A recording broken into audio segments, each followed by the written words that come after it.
MD সাদ Ashraf sir, যিনি অত্যন্ত তীক্ষ্ণ মেধার অধিকারী এবং অত্যন্ত পরিশ্রমী।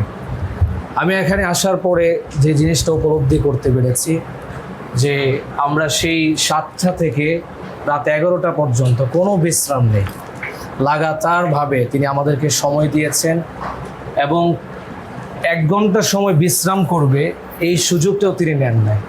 তিনি এমডি হিসেবে সেই সুযোগটা নিতে পারতেন, কিন্তু তিনি এই কাজটা করেন। আমি সেই ঈদের দিন রাতে আমি যখন এসেছি প্রায় 11:30 বাজে, তখন ফোন করার সাথে সাথে তিনি দরজা খুলে দিয়েছেন, গেট খুলেছেন।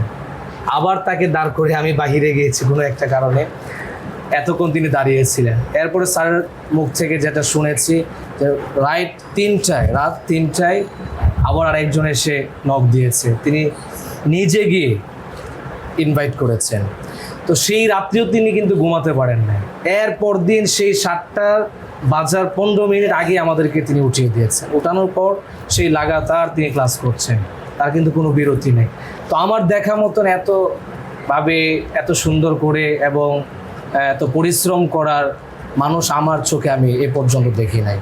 আলিয়াতে পড়াশোনা করছি জেনারেলে, তো এতদিন পর্যন্ত ইংলিশ বিষয়টাকে আমরা অনেক কঠিন মনে করেছি। 2 বছর 3 বছর পড়ার পরেও ইংলিশে যে একটা বাক্য তৈরি করতে হবে, একটা বাক্য দেখে দেখে বলবো, ওইটাও হয় নাই।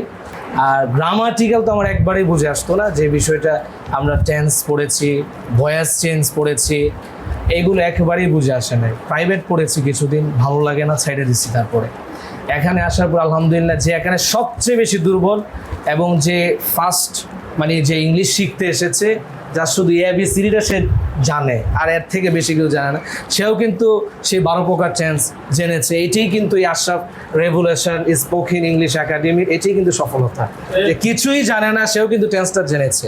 আমি আমার নিচের খবর জানছি, আর উপরে তো আলহামদুলিল্লাহ হয়তো আরো বেশি হয়েছে। এই জন্য আমি যারা অডিয়েন্স আছে এবং যারা দেখবে তাদেরকে আমি বলবো আপনারা এখানে আসতে পারেন। এবং স্যার একটা কথা বলছে যে আমি যেই কাজটা বলবো, যেই কথাটা বলবো, সেটা 100-এর মধ্যে 100 দেওয়ার চেষ্টা করি, আর আমরা সেটাই কিন্তু পেয়েছি, ঠিক কিনা?